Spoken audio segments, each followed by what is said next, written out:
Assalamualaikum warahmatullahi wabarakatuh. Perkenalkan, nama saya Alifia Yulfadila dengan NPM 2121011000.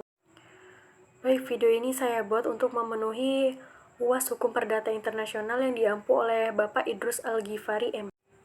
Baik, langsung saja saya akan memaparkan materi yang pertama yang berjudul Istilah dan Pengertian Hukum Perdata Internasional. Istilah hukum perdata internasional atau HPI yang digunakan di Indonesia sekarang ini merupakan terjemahan dari istilah yang pertama, Private International Law, International Private Law, Internationales Privatrecht, Droit International Prive, Drito International Privato. Jadi yang internasional itu adalah hubungan-hubungannya, sedangkan kaidah HPI adalah hukum perdata internasional. Dengan demikian, masing-masing negara yang ada di dunia ini memiliki HPI sendiri, sehingga akan dikenal dengan HPI Indonesia, HPI Jerman, HPI Inggris, HPI Belanda, dan sebagainya. Selanjutnya, adapun ruang lingkup hukum perdata internasional mengenai ruang lingkup HPI. Sudargo Gautama menyatakan adanya berbagai pendapat atau pandangan, yaitu yang pertama, HPI sama dengan resto passing reh, yang kedua, HPI sama dengan choice of law dan choice of jurisdiction, HPI sama dengan choice of law ditambah dengan choice of jurisdiction of condition, HPI sama dengan choice of law ditambah dengan choice of jurisdiction condition des étrangers. Baik, selanjutnya materi kedua dengan judul Istilah dan Pengertian titik pertal sebagai penentu persoalan HPI. Titik pertautan dapat didefinisikan sebagai fakta-fakta di dalam sekumpulan fakta perkara HPI yang menunjukkan Titik pertautan dapat didefinisikan sebagai fakta-fakta di dalam sekumpulan fakta perkara HPI yang menunjukkan pertautan antara perkara itu dengan suatu tempat atau negara tertentu, dan karena itu menciptakan relevansi antara perkara yang bersangkutan dengan sistem hukum dari tempat itu.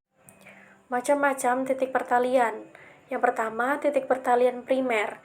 Titik pertalian primer adalah faktor-faktor atau keadaan atau sekumpulan fakta yang melahirkan atau menciptakan hubungan HPI. Yang kedua, titik pertalian sekunder. Titik pertalian sekunder adalah faktor-faktor atau sekumpulan fakta yang menentukan hukum mana yang harus digunakan atau berlaku dalam suatu hubungan HPI. Materi ketiga yaitu dengan judul Status Personal dan kaitannya dengan prinsip kewarganegaraan dan domisili. Sistem hukum perdata internasional yang berlaku di Indonesia sampai sekarang merupakan sebuah warisan dari sistem hukum perdata internasional yang ditinggalkan pemerintah Hindia Belanda berdasarkan konkordasi di mana pengaturan mengenai status personal terdapat dalam pasal 16 Agreement selanjutnya disebut dengan AB yang berasal dari pasal 6 AB Belanda yang menyalin lagi dari pasal 3 ayat 3 Kode Civil Prancis. Pasal 16 AB menyatakan ketentuan-ketentuan perundang-undangan mengenai status dan wewenang orang-orang tetap mengikat warga negara Indonesia jikalau mereka berada di luar negeri. Selanjutnya, materi keempat dengan judul Kualifikasi Hukum Perdata Internasional, Pengertian dan Istilah Kualifikasi. Dalam hukum perdata internasional, kualifikasi adalah suatu kewajiban untuk memilih salah satu sistem hukum yang relevan dengan kasus yang dihadapi. Dalam hukum perdata internasional, masalah kualifikasi yang merupakan masalah klasik ini ditangani secara lebih khusus karena dalam perkara-perkara HPI, orang selalu berurusan dengan kemungkinan berlakunya lebih dari satu sistem aturan hukum dari dua negara atau lebih berbeda untuk mengatur sekumpulan fakta tertentu, dan masalah kualifikasi merupakan salah satu masalah yang sangat penting karena dalam satu perkara HPI selalu terjadi kemungkinan pemberlakuan lebih dari satu sistem hukum untuk mengatur sekumpulan fakta tertentu. Selanjutnya materi kelima yaitu renvoi atau penunjukan kembali. Definisi dan konsep renvoi dalam hukum perdata internasional. Konsepsi renvoi sesungguhnya merupakan penyimpangan terhadap suatu alur pikir HPI yang selalu diarahkan untuk menetapkan sistem hukum yang diberlakukan lex causi. Pada prakteknya, pengadilan dapat memutuskan perkara HPI dengan berdasarkan kaidah-kaidah hukum lex fori atau sistem hukum lain selain lex causi apabila diyakini mampu memberikan keputusan yang lebih baik dan adil. Secara umum, renvoy adalah penunjukan kembali atau penunjukan lebih lanjut oleh kaidah-kaidah HPI dari suatu sistem hukum asing yang ditunjuk oleh kaidah HPI lex form. Selanjutnya materi ke-6 yaitu ketertiban umum dan hak-hak yang diperoleh.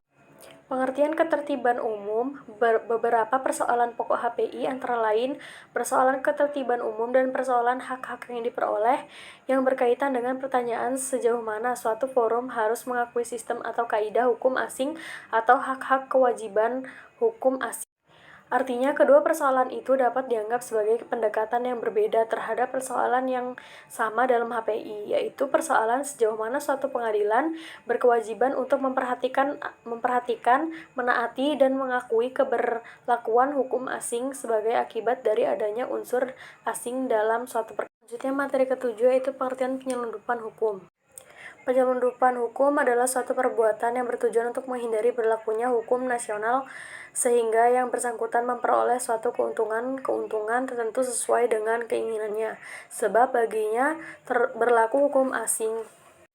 Akan tetapi, di pihak lain, khususnya apabila dilihat dari kacamata hakim, yang menangani atau menyelesaikan kasus yang berhubungan dengan lembaga atau perbuatan hukum ini, penyelundupan hukum justru mengakibatkan berlakunya hukum nasional dan menyatakan tidak berlakunya hukum asing yang diselundupkan. Selanjutnya yaitu materi ke-8 yaitu persoalan pendahuluan hukum perdata internasional. Apa itu forfage? Persoalan pendahuluan atau forfage merupakan permasalahan hukum dalam sebuah perkara yang harus dipecahkan terlebih dahulu sebelum adanya putusan akhir. Seperti persoalan yang menyangkut perkawinan dan HPI mengenai warisan. Forfage itu muncul lebih dari satu peristiwa. Contohnya permasalahan dalam warisan berikut. Yang pertama, menentukan sah atau tidaknya kedudukan ahli waris. Yang kedua, menentukan sah atau tidaknya perkawinan kedua orang anak tersebut. Dan yang ketiga, apabila salah satu dari orang tua anak itu sebelumnya pernah menikah, maka perlu menentukan sah atau tidaknya perceraian dari pernikahan terdahulu.